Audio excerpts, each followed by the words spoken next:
Chromosomes. Little strands of nucleic acids and proteins are the fundamental genetic instructions that tell us who we are at birth.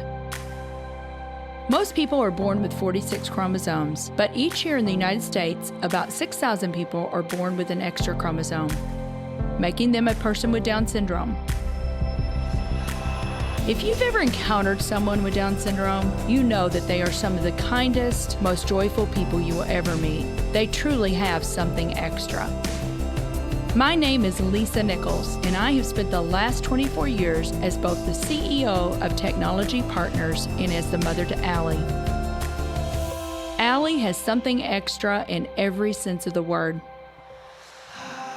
I have been blessed to be by her side as she impacts everyone she meets. Through these two important roles as CEO and mother to Allie, I have witnessed countless life lessons that have fundamentally changed the way I look at the world.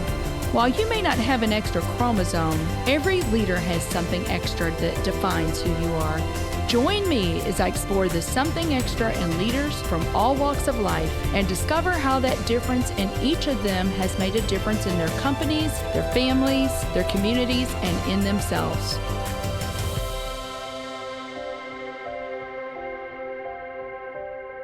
I'm excited to have Jennifer Hopper on the show today. Jennifer is the Chief Information Officer at Save-A-Lot. If you like this episode today, please go to Apple Podcasts or wherever you listen and leave us a 5-star rating. Jennifer, good morning. It is so good to see you. Thank you so much for making the time to be on the Something Extra podcast today. Lisa, you are welcome. You are a ray of sunshine. You are a spark of inspiration to me and so many. I am honored to be on your show today. Thank you. Well, we've got so much to talk about, and I cannot wait for our listeners to learn from you.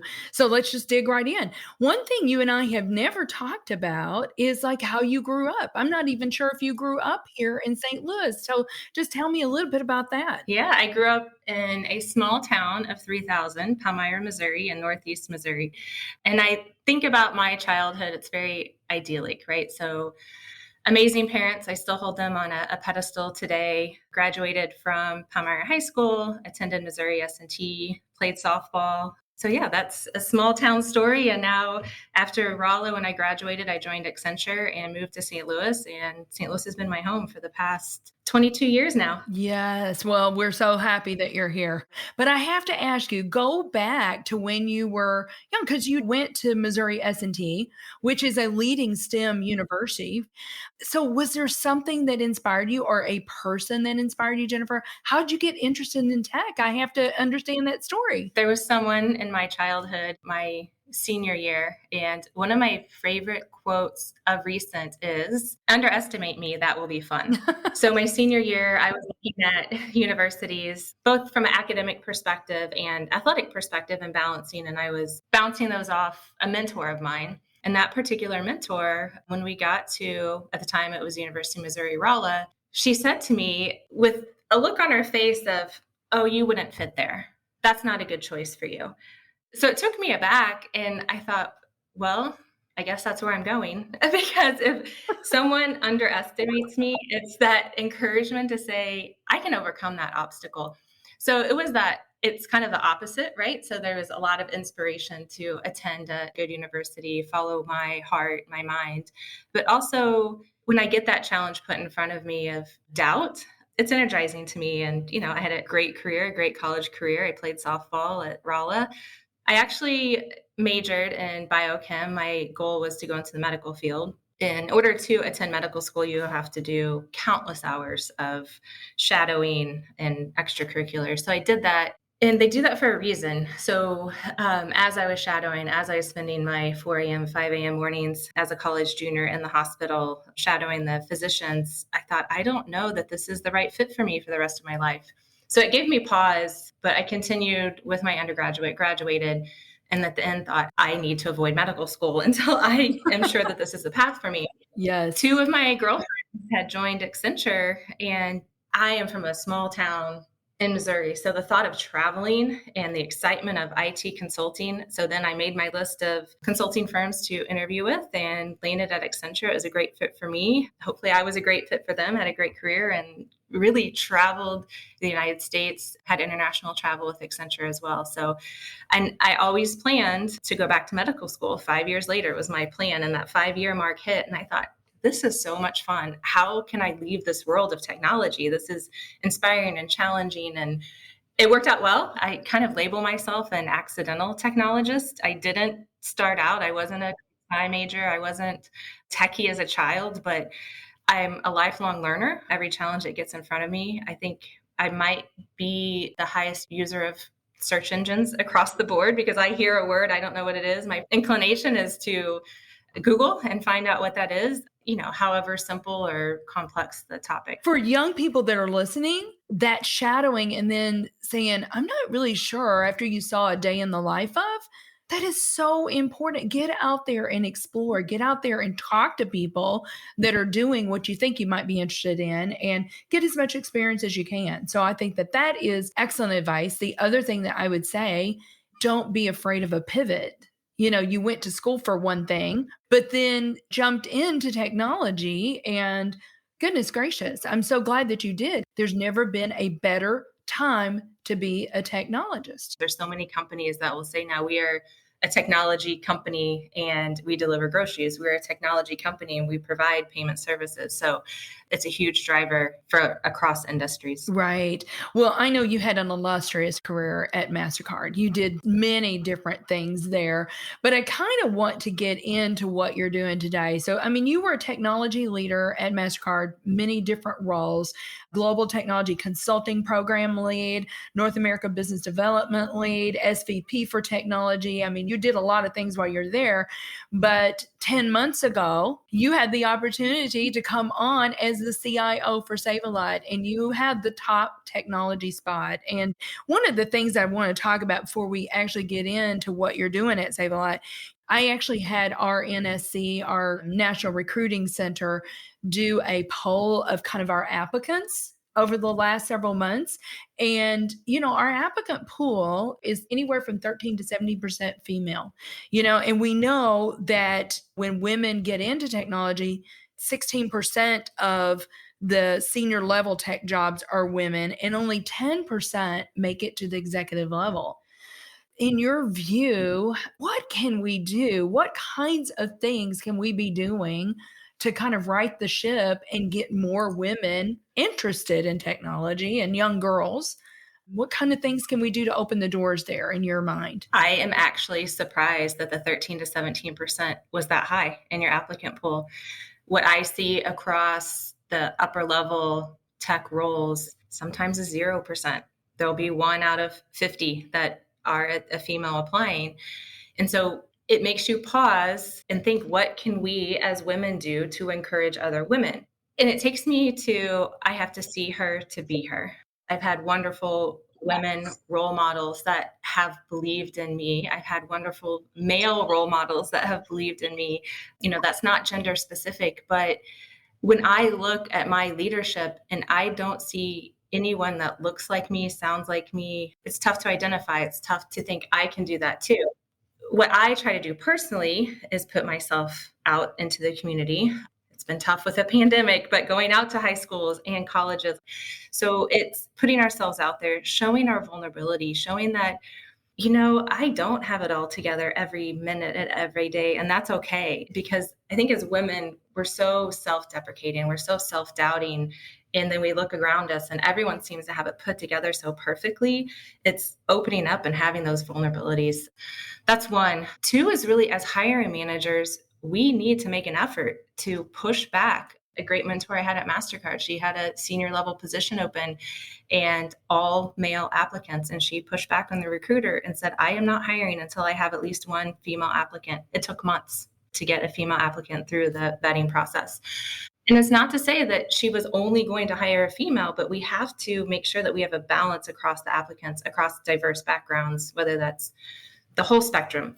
One thing that we're doing is launch code and opening up those roles inside the IT organization and having an intentional purpose to partner with organizations like Launch Code. So you'll be hearing more about that soon. Kind of let the cat out of the bag early there, but that's one thing we are specific doing within our leadership team here. I know that you had a really robust mentoring program at MasterCard. I mean, are you doing something similar to that at Save a Lot? Because you already mentioned it. I mean, I don't know how many times already in our conversation you said to me today, I had a mentor that said this. And so mentoring is so important. Do you guys, have you put anything formal like that, or is that in the works or the plan? That is in our 2022 culture roadmap for our IT organization. So as I look across the demographics and even look across the leadership team, we have very empathetic leaders to the cause. So you will see that coming forward in 2022. Nothing formal yet, but what I do, I host Ask Me Anything every week with the entire organization. It's 1 hour for the organization to come and ask any questions of me and the leadership team. And, it's an opportunity for women and men in the organization to have a personal connection to the leadership team, because in this hybrid world that we live in today, those hallway conversations of how was your weekend, or, how was your son's baseball game last night? It's hard to get those. So it's a little bit of an informal opportunity that I think provides that mentoring, right? So they get to hear us talk about culture and what's top of mind for us and just have a conversation. And you do that on a weekly basis? Every week. Wow. Ask Me Anything. I love that. What an awesome idea.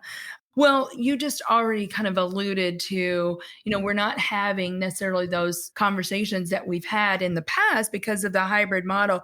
I've read studies that have talked about the pandemic and how the pandemic has been devastating to all segments.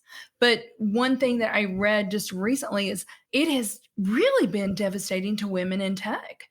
And I think we've all seen this. The technology demand has continued to escalate, right? And the things that are on people's plates, but then women especially are really bearing the major responsibility of the home. There's been so many good things that have come out of this time because we've seen the humanity, and that everybody's alike, kids popping in on videos and on Zoom calls and things like that. How have you guys handled that, Jennifer? And how are you handling it holistically? Because, there are studies that are also showing that people are at the highest burnout with handling all this, a lot of anxiety and stress right now. How are you guys handling that at Save a Lot? Two things. One, on a personal basis, whenever we are on a Teams call or Zoom call, and you can kind of tell when the person that you're talking to is looking over to the side or up and telling their kids to be quiet. I always call it out and say, bring your kids on camera. Let me say hello. And there's two goals there. One, I love meeting people's family. I love hearing from the kids. And I love telling them how amazing and grateful I am for mom or dad to be a part of Save a Lot family. So to pass that along to the kids and just to hear them in the pride, and to let my colleague know it's okay. We're working from home. The kids come in. My kids know if they enter my office, I have glass doors on my office, that if they come in, I will put them on camera.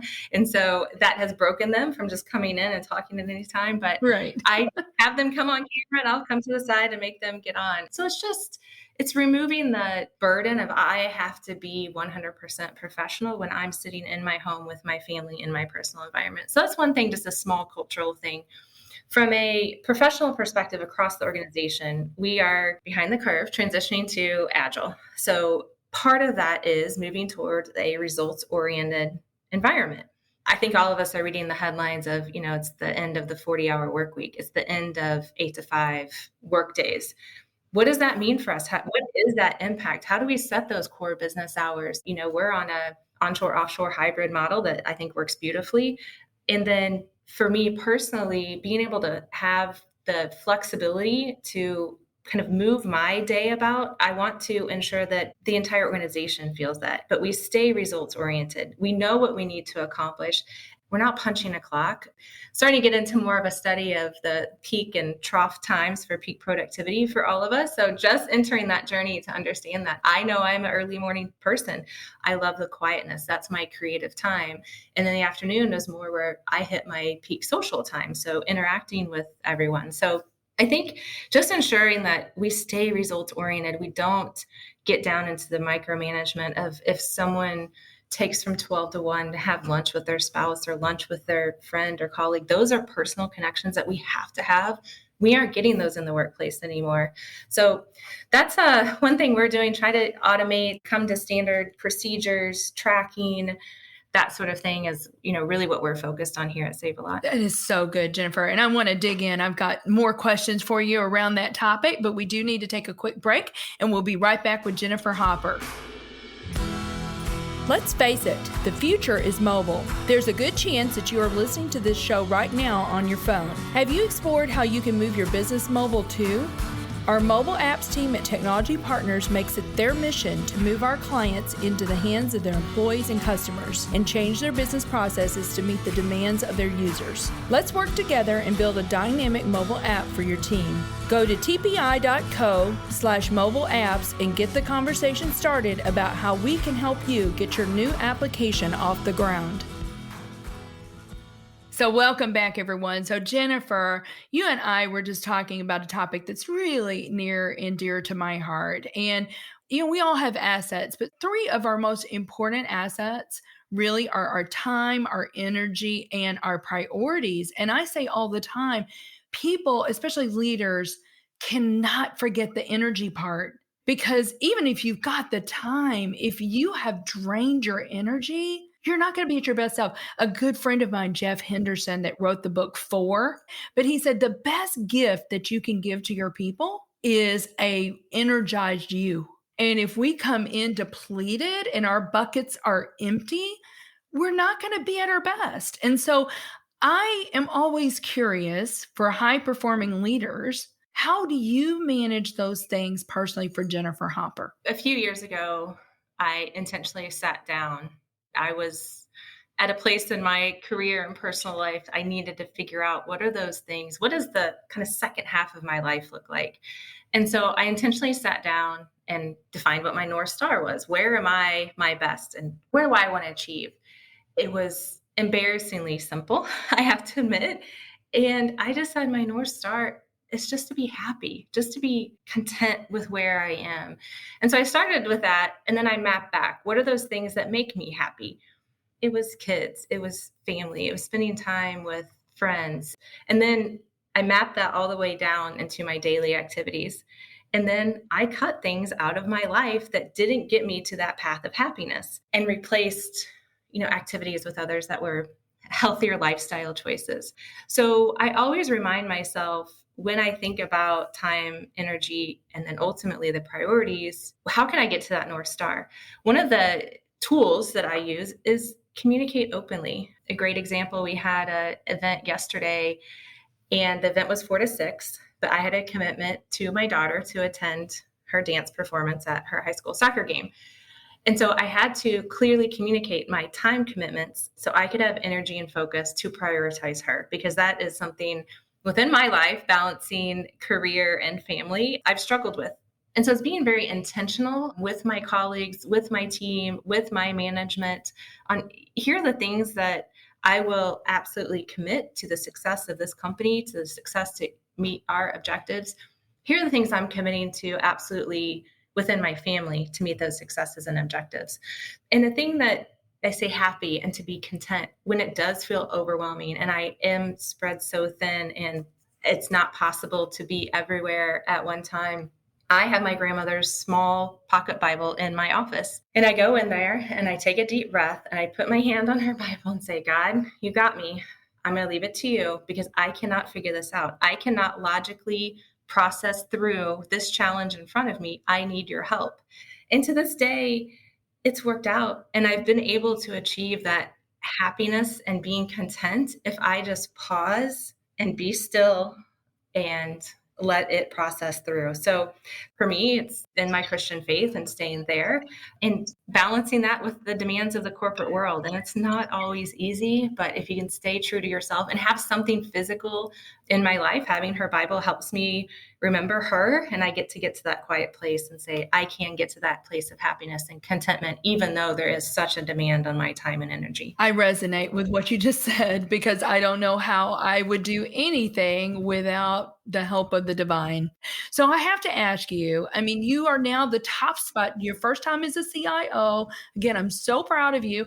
I'm going to ask you like what they do to the president. What did you do in your first 100 days? How did you even start? My journey started before I started, day one. So it's learning the organization, learning the industry, then coming in, and I really spent the first 30 days meeting the team, meeting the IT team, meeting the cross-functional business domains, meeting the leaders, meeting the individuals, within the company. And then thinking about what's our North Star at Save a Lot? Where do we want to be? How do we get there?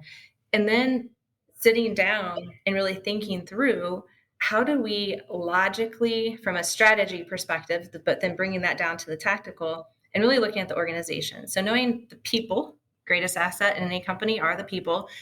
Do we have the right roles? Do we have the right leadership? And ensuring that we had organizational alignment to those strategic goals. That was step one for me. Step two was looking at, what is our technology strategy? Where are we heading today? Is it the right model? Through my assessment, I completely did a 180 pivot on our 2021 plan roadmap that had been presented to the board and approved by my predecessor. And we are now more focused on a disengagement and moving the company to a private cloud. So that was tough. That was coming in, doing a organizational restructuring, doing a roadmap pivot about 90 days into the role, but we are now in execution mode. The team is growing. We're building upon those business aligned, the product alignment that we've built within the IT organization. And we're seeing those small wins that we had early on are now they're big wins. And I'm just keep telling the team, enjoy the journey, because those small wins that we're having, the business is partnering with us. We're building those bonds of trust, and those small wins are now medium wins and big wins. And even I'm so excited for the future of our team and this company. Yes. Oh my goodness. That is so good. Well, tell me now, our listeners may not understand this, Jennifer, but you guys are one of the largest discount grocery chains in the United States, but you've got 1,000 stores, right? This is big stuff, but what is going on? What is new that you're seeing in the grocery technology world? Yeah. So we have 1,000 stores, 32 states, 13 distribution centers.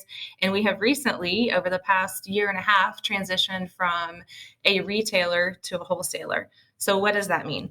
That means, unlike other leading grocery stores in the United States and across the globe, our Save a Lot stores across the United States are owned by small business owners. We, as Save a Lot, are the wholesaler to those Save a Lot stores. They carry our branding and carry our private label products. So we carry Mantia's pizza and products. So that's the unique differentiator that we have. I love seeing, just yesterday, a Facebook video came through from one of our Save a Lot store owners. They own one store in Kentucky, and he made his own personal Facebook video post to his neighborhood. 3 weeks ago, I made the trip from St. Louis to Effingham, Illinois, to Clinton, Illinois, and back to St. Louis to visit two of our Save a Lot stores in those cities. And it's just amazing. It's the husband and wife. The husband was giving us the tour. The wife was stocking the shelves. They knew the customers' names. It took me back to my small town and that feeling that I had there. It is your neighborhood grocer in that rural community.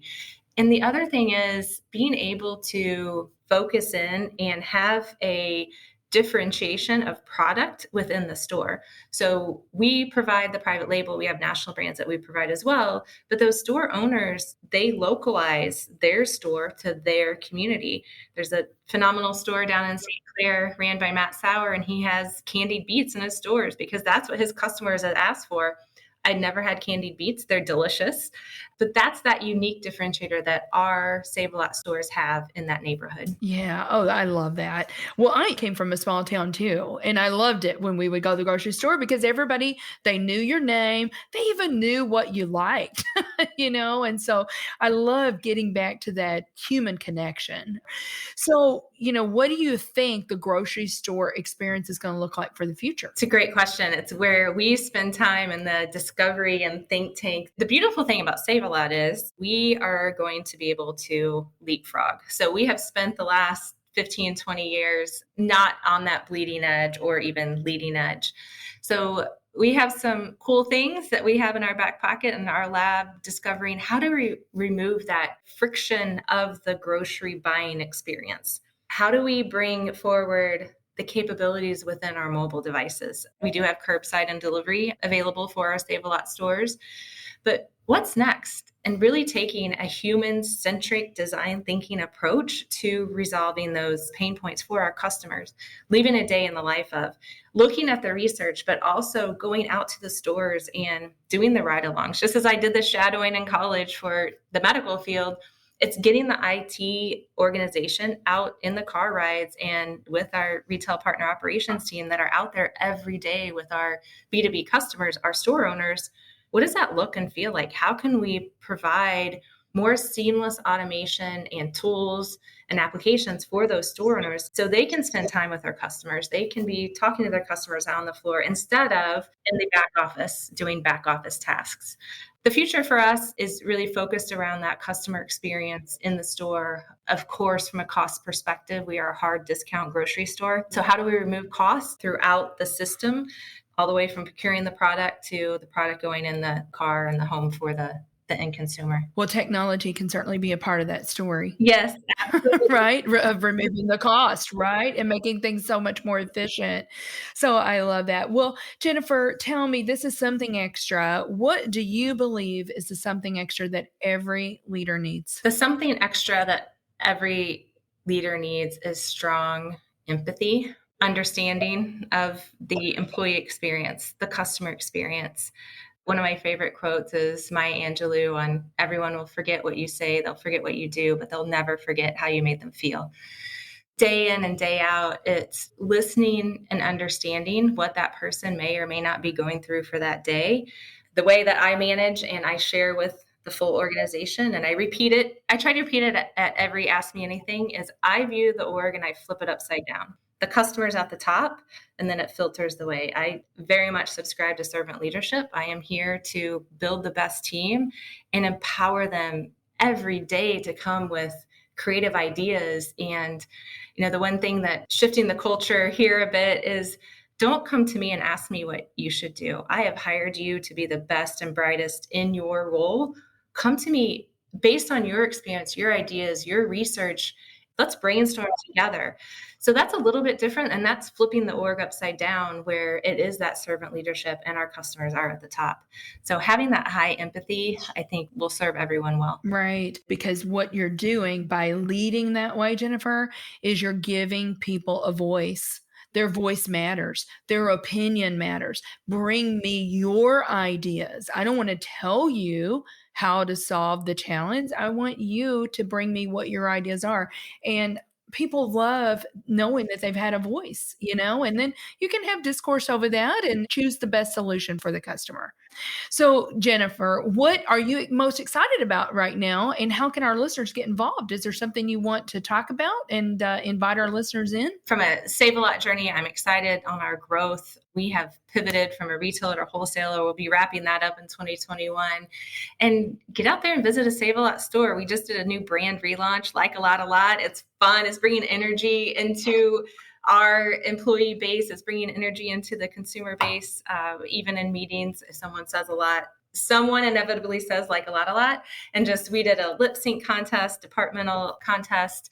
It's bringing fun and energy. We have the remodels. The stores look amazing, great products in those. And we're in a growth mode. We are growing the IT organization. We're growing our customer base. So be on the lookout. Visit your local Save-A-Lot. It's different. It's a different experience than what you may have in your mind from, maybe 5-10 years ago. I am so glad that you mentioned that, because our listeners, go out and Google Like a Lot, the video.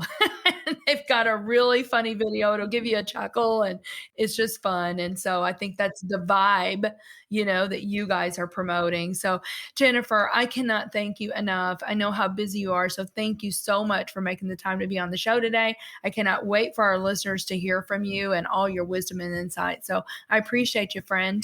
Thank you, Lisa. It's an honor, and I'm humbled to be a part of your circle. Thank you. Thank you for listening to today's show.